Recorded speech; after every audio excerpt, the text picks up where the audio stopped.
અમદાવાદ ગ્રામ્ય જિલ્લા ફોરેસ્ટ વિભાગની બાતમી મળી હતી કે ઇન્સ્ટાગ્રામ પર અમદાવાદ ડોગ લવર્સ નામની આઈડી મારફતે ઇન્ડિયન સ્ટાર ટોર્ટોઇઝનો ઓનલાઈન ગેરકાયદેસર વેચાણ કરવામાં આવી રહેલ છે. મળેલ બાતમીના આધારે સમગ્ર રેકેટનો પર્દાફાશ કરવા માટે Sushri Vidhi Chaudhary, IPS inspector general of police Ahmedabad range તથા doctor K Ramesh, conservator of forest Ahmedabad દ્વારા માર્ગદર્શન અને તે દિશામાં નિર્દેશ આપવામાં આવ્યું હતું. આ આયોજનના આધારે વરિષ્ઠ અધિકારીઓના માર્ગદર્શન મુજબ Om Prakash Chant, IPS superintendent of police Ahmedabad ગ્રામ્ય, doctor Minal Jani, deputy conservator of forest તથા શ્રી એચ.એન. ચાવડા, એસીએફ અમદાવાદ દ્વારા સમગ્ર ઓપરેશનનું આયોજન કરવામાં આવ્યું.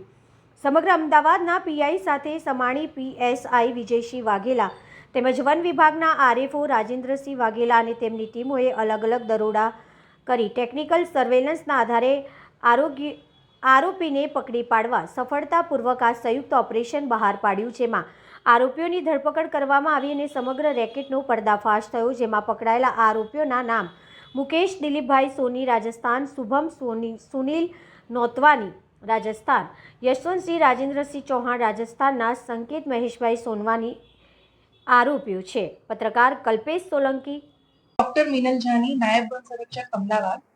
અત્યારે જે ભારતીય સ્ટાર કાચબાનો ઓનલાઈન વેપાર ચાલતો હતો તે Ahmedabad dog lovers Instagram page હતું. એના ઉપરથી એ લોકો ડોગના વેચાણનું સાથે સાથે કોઈક વાર કાચબાના વેચાણ માટેની જાહેરાતો મૂકી દેતા હતા. આ જાહેરાત ઉપર જે વન વિભાગ છે એની નજર માર્ચ 2025માં પડી અને માર્ચ 2025 થી જ અમારો જે સ્ટાફ છે એ સતત આ જે પેજ છે એની અંદર નજર રાખી રહ્યો હતો એ પેજ ઉપર. અને જ્યારે ગત મહિનાની અંદર જ અમે એક ફરીને જાહેરાત આવી તો તાત્કાલિક જે ડમી કસ્ટમર બનાવી અને અમે લોકોએ એક સર્ચ ઓપરેશન ચાલુ કર્યું આને પકડવા માટેનું. તો જ્યાં અમારે એક જે પકડવા માટે ડમી કસ્ટમર જે હતો એને રેપિડો મારફતે 10 કાચબાની ડિલિવરી મળી હતી. એનાથી આગળ અમે એસપી સાહેબ ગ્રામ્યનો સંપર્ક કર્યો હતો અને આરોપીને પકડવા માટે અમે એમની મદદ માંગી હતી.